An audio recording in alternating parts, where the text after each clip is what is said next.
بنگلہ دیش بننے کی کیا وجوہات ہیں؟ بنگلہ دیش بننے کی ایک سب سے بڑی وجہ تو یہ ہے کہ ہم نے بنگلہ دیش کی اگرچہ آبادی ہم سے زیادہ تھی، لیکن جمہوریت کے باوجود ہم نے ان کی آزادی کے مطابق ان کو نشستیں نہیں دی، بلکہ جب 56 کا ہم نے دستور بنایا تو ایک تو ہم نے یونٹ یہاں قائم کیا مغربی پاکستان میں، تاکہ چاروں صوبے ملا کر وہ بنگلہ دیش کا مقابلہ کریں، اور دوسرے ہم نے بنگلہ دیش سے کہا کہ وہ پیریٹی کا اصول تسلیم کریں کہ اپنی آبادی کے باوجود ان کے اور ہمارے نمائندے ایک ہوں، جو ظاہر ہے کہ جمہوریت کے خلاف تھا۔ پھر ہم نے کبھی بھی بنگالیوں کو فوج کے اندر ان کا وہ پورا حصہ نہیں دیا جس کے وہ حقدار تھے، نہ ہی بیوروکریسی میں وہ حصہ دیا جس کے وہ حقدار تھے، اور نہ ہی مطلب کہ بجٹ کے اندر بھی ہم نے ان کے لیے وہ مالی سہولتیں مہیا کیں جس کے وہ حقدار تھے۔ نتیجہ یہ ہوا کہ ان میں احساس محرومی پیدا ہونا شروع ہوا، اور ساتھ ہی ساتھ یہ بھی تھا کہ ہم نے بنگالی کو قومی زبان نہیں بنایا، بلکہ جب یہ مطالبہ کیا گیا تو ہم نے بنگالیوں پہ گولیاں چلا کر ان کے نوجوانوں کو شہید کیا، جس کی یادگار آج بھی شہید مینار ڈھاکہ میں قائم ہے۔ تو بنگالیوں کے ساتھ ہم نے جو سلوک کیا وہی کیا جو کہ ایک کالونیل کنٹریز کسی ملک کے اندر کرتے ہیں، لیکن دوسرا یہ تھا کہ بنگلہ دیش کے اندر انہوں نے 51 میں جاگیرداری ختم کر دی تھی، جس کی وجہ سے ان کی ایک مڈل کلاس جو تھی وہ سیاست میں آئی تھی، جبکہ ہمارے ہاں ساری کی ساری مطلب کہ سیاست پہ جاگیرداروں کا قبضہ تھا، چونکہ ہم نے یہاں جاگیرداری کو ختم نہیں کیا تھا۔ اس لیے ایک مڈل کلاس اور جاگیردار کلاس کا مقابلہ تھا، اور جاگیردار کلاس نہیں چاہتی تھی کہ بنگالی مڈل کلاس کسی بھی طریقے سے طاقت میں آئے، اور چونکہ بھٹو صاحب کا بھی تعلق ایک جاگیردار طبقے سے تھا، انہوں نے بھی ان کا ساتھ دیا۔ تو اس کے علاوہ بھی اور بہت سی وجوہات ہیں، لیکن یہ چند اہم وجوہات ہیں کہ جس نے بالآخر بنگلہ دیش کو آزاد کیا۔ ڈاکٹر صاحب، آپ جب حیدرآباد سے لاہور آئے تھے، اس وقت کے لاہور اور آج کے لاہور میں آپ کیا فرق محسوس کرتے ہیں؟ ہاں نہیں، جب میں آیا ہوں یہاں پر 1989 میں، تو اس وقت لاہور ایک کلچرل سٹی تھا، یہاں پر ڈرامے بھی تھے، یہاں میوزک بھی تھی، یہاں پر ادیب اور شاعر بھی بڑے سرگرم ہوتے تھے، مشاعرے بھی ہوتے تھے، اور میں چونکہ خود 5 سال تک کویت انسٹیٹیوٹ کا ڈائریکٹر رہا، تو وہاں ہم نے تھیٹر اور میوزک اور لیکچرز اور آرٹس کی کمپٹیشن اور ساری چیزیں کرائیں، تو بڑا ایک کلچرل مطلب کہ یہ شہر تھا، اور ادیب و شاعر بھی یہاں پر تھے، اور جگہ جگہ یعنی یہاں پر ادبی سرگرمیاں، ادبی جلسے ہوتے رہتے تھے۔ لیکن آہستہ آہستہ یہاں پر میرے دیکھتے ہی دیکھتے یہ چیزیں ختم ہوتی چلی گئیں۔ اب یہاں پر پہلے ہی تھوڑے بہت ہی فارن ادارے تھے، جس میں کویت انسٹیٹیوٹ تھا، یا برٹش کونسل تھی، یا فرینچ انسٹیٹیوٹ تھا، یا امریکن سینٹر تھے، یہ لوگ بھی جہاں کلچرل ایکٹیویٹیز کیا کرتے تھے۔ تو یہاں کے سیاسی حالات ایک تو خراب ہوئے، تو ان سب نے اپنی کلچرل ایکٹیویٹیز کو ختم کر دیا۔ ایک تو یہ ہوا، ان کی اپنی لائبریریز جو تھیں وہ بھی انہوں نے جو پبلک کے لیے تھیں وہ بھی انہوں نے تقریباً بند کر دیں، اور دوسرے پھر یہ ہوا کہ جب یہاں پر مذہبی فضا زیادہ چھائی تو یہاں پر پھر اب بات کرنے کی آزادی جو تھی وہ نہیں رہی۔ تھیٹر کے اوپر پابندیاں لگیں، ادیبوں پہ بھی پابندیاں لگیں، اخبارات کے اندر بھی وہ چیزیں آپ نہیں چھاپ سکتے تھے، سے بات بھی آپ نہیں کر سکتے تھے۔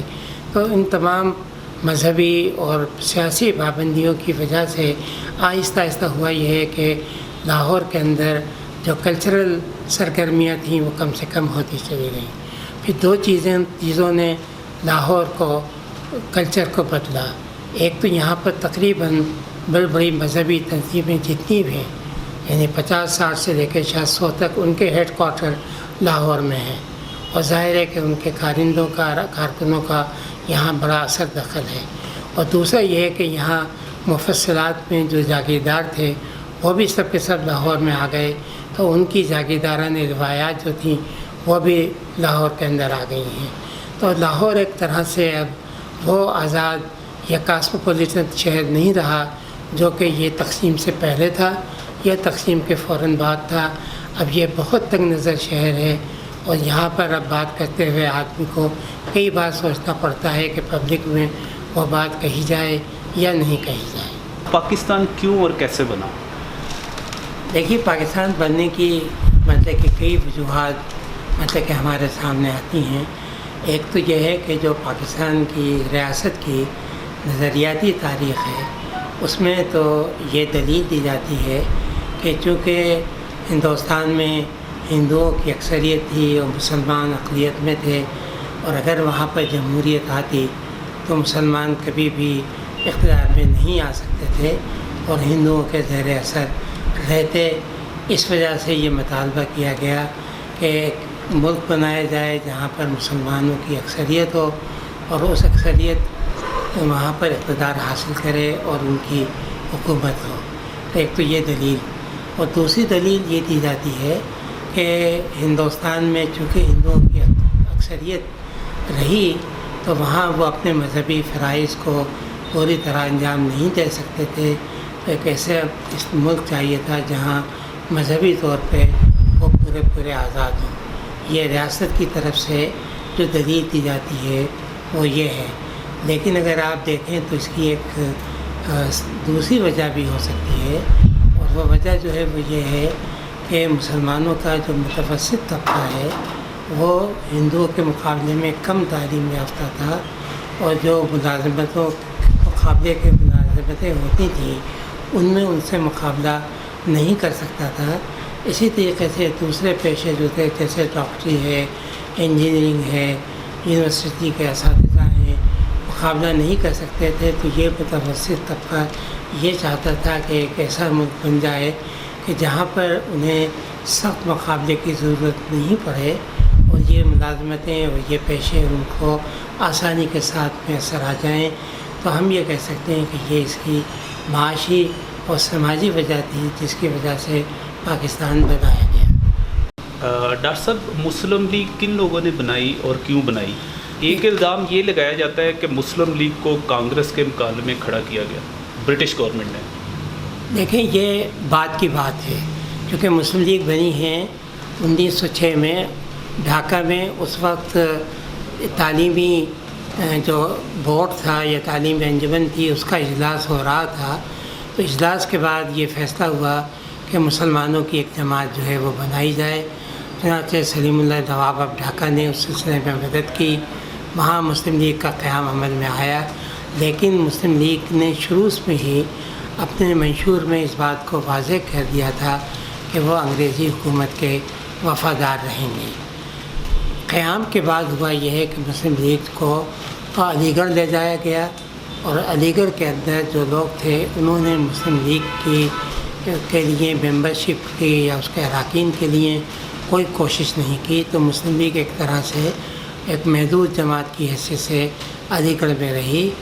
یہ 1937 کے الیکشن کے اندر جب اب کانگریس کو کامیابی ہوئی اور مسلم لیگ کو بہت کم ووٹ ملے، تو اس کے بعد پھر یہ فیصلہ کیا گیا کہ اب مسلم لیگ کو میں اراکین کو مسلم لیگ میں شامل کرنے کے لیے مہم چلائی جائے گی.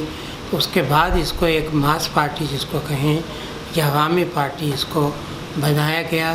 اور یہی بات ہے کہ 1940 میں پھر قرارداد لاہور پاس ہوئی. 1946 کے اندر پاکستان بن گیا. تو دیکھا جائے تو مسلم لیگ صرف 10 سال کے عرصے کے اندر متحرک رہی ہے، ورنہ یہ کوئی اتنی زیادہ متحرک پارٹی نہیں تھی. لیکن ڈاکٹر صاحب، مسلم لیگ کا کوئی لیڈر کبھی جیل میں نہیں گیا، تو اس سے ایک تاثر ابھرتا ہے کہ مسلم لیگ اس ٹائم کی اسٹیبلشمنٹ کی جماعت تھی. آیا یہ درست ہے؟ دیکھیں تھا یہ کہ جناح صاحب جب مسلم لیگ میں آئے ہیں اور بعد میں آئے، پہلے وہ کانگریس میں تھے بعد میں آئے، تو جناح صاحب ایک کانسٹیٹیوشنلسٹ یا دستوری آدمی تھے. وہ چاہتے تھے جو کام ہو وہ دستور کے اندر رہتے ہوئے ہونا چاہیے، اس کی مخالفت میں نہیں ہونا چاہیے.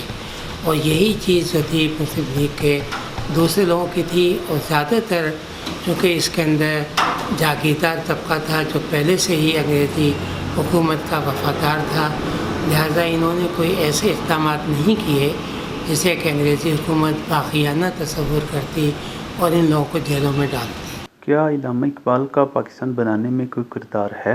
اچھا دیکھا جائے تو اقبال کا پاکستان بننے میں کوئی کردار نہیں ہے، کیونکہ اقبال جو ہیں ان کے ذہن میں بھی واضح نہیں تھا، وہ یہاں شفیع لیگ کے اندر بھی شامل ہوئے اور وہ کوئی سیاست میں انہوں نے کوئی بہت زیادہ مطلب کہ حصہ جو ہے وہ نہیں لیا تھا، اور یہ جو کہا جاتا ہے کہ پاکستان کا تصور پیش کیا، یہ بھی بس میں مبالغہ ہے، چونکہ اگر آپ ان کے الہ آباد کے خطبے کو غور سے پڑھیں تو اس کے اندر ایک جملہ ہے کہ برطانوی حکومت کے اندر رہتے ہوئے یا اس سے باہر شمال مغرب میں مسلمانوں کی ایک ریاست کا قیام عمل میں ہونا چاہیے۔ اس کا مطلب یہ ہے کہ وہ ود ان برٹش گورنمنٹ کے میں بھی ایک علاقے کی شمال مغرب میں مسلمانوں کا ایک علاقہ چاہتے تھے، اور خاص بات یہ ہے کہ اس میں بنگال کا کوئی ذکر نہیں ہے۔ یہ پاکستان کے بننے کے بعد چونکہ پنجاب نے پاکستان کی تحریک میں کوئی حصہ نہیں لیا تھا، کیونکہ یہاں پر یونینسٹ پارٹی کی حکومت تھی اور انہوں نے کسی قسم کی، اور مسلم لیگ تو یہاں پر بہت بعد میں آئی ہے، یہاں پر جو یعنی فضل کیا نام تھا ان کا، فضل یعنی بہت بعد میں آئی ہے، لہٰذا یہاں پر مسلم لیگ کا کوئی اثر نہیں تھا۔ یعنی جناح سکندر پیکٹ جو ہے وہ بھی بہت بعد میں ہوا ہے، اور 1946 کے الیکشن جو ہوئے ہیں، 1946 کے الیکشن میں 25% لوگوں کو ووٹ دینے کا حق تھا، یعنی 75% تو لوگوں کو ووٹ دینے کا حق ہی نہیں تھا۔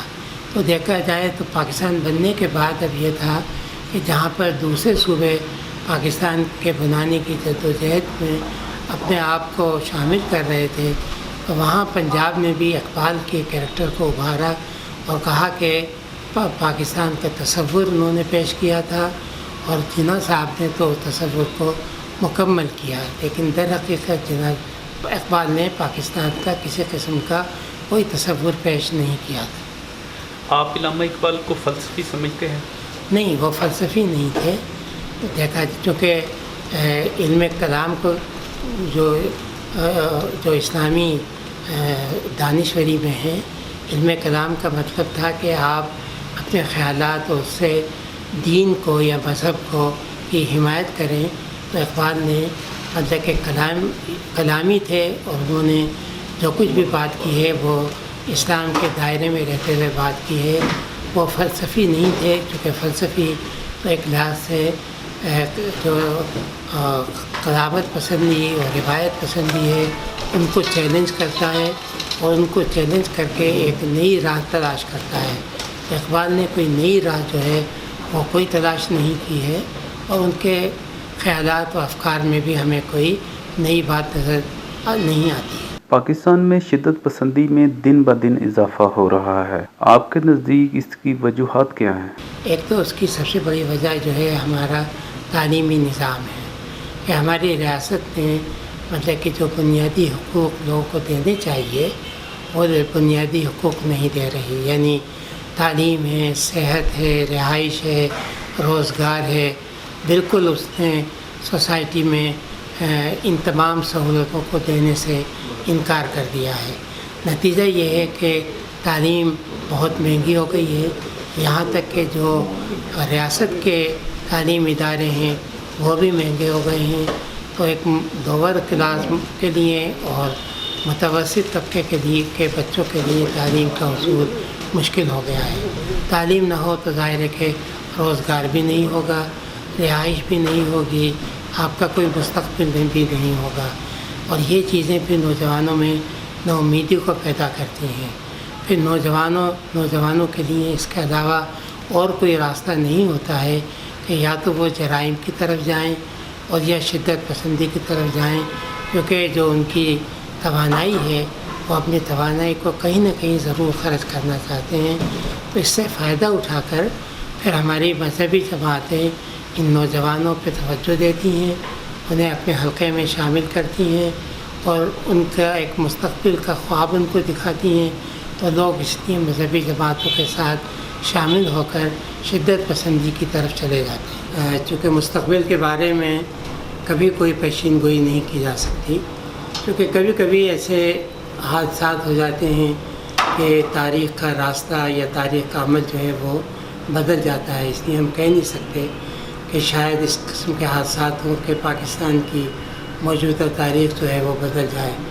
لیکن جو پاکستان بنا ہے 47 سے اب تک، اور ہم جو اس دور کی تاریخ کو دیکھتے ہیں تو وہ یہ ہے کہ برابر ہم پسماندگی کی طرف جا رہے ہیں، ہم ترقی نہیں کر رہے. جبکہ دنیا مطلب کہ کہیں سے کہیں پہنچ گئی ہے. چونکہ ترقی کے لیے ضروری ہے کہ ریزن یا دلیل، سائنس، یہ 2 چیزیں بہت ضروری ہیں، اور اس کے بعد انڈسٹریل ہونا ضروری ہے، اور تیسرے کے نتیجے میں، چوتھے کے نتیجے میں جس کو کہتے ہیں ترقی ہوتی ہے. یعنی دلیل، سائنس، انڈسٹری، یہ 3 چیزیں ضروری ہیں، اور اس کے بعد ترقی ہوتی ہے. تو یہ اگر ہمارے ہاں ابھی تک یہ تینوں چیزیں ہماری سوسائٹی میں نہیں ہیں، اور اگر یہ سوسائٹی میں نہیں آئیں گی تو ظاہر مستقبل بھی ہمیں تاریخی نظر آتا ہے. لیکن اگر کسی اسٹیج پہ، کسی مرحلے پہ سوسائٹی میں یہ چیزیں آ جاتی ہیں تو ہم امید کر سکتے ہیں کہ شاید ہم ترقی کر سکیں. ڈاکٹر صاحب آپ کا بہت شکریہ، آپ نے اپنا قیمتی وقت ہمیں دیا. چلے، بہت شکریہ، آپ نے میرا قیمتی وقت لیا.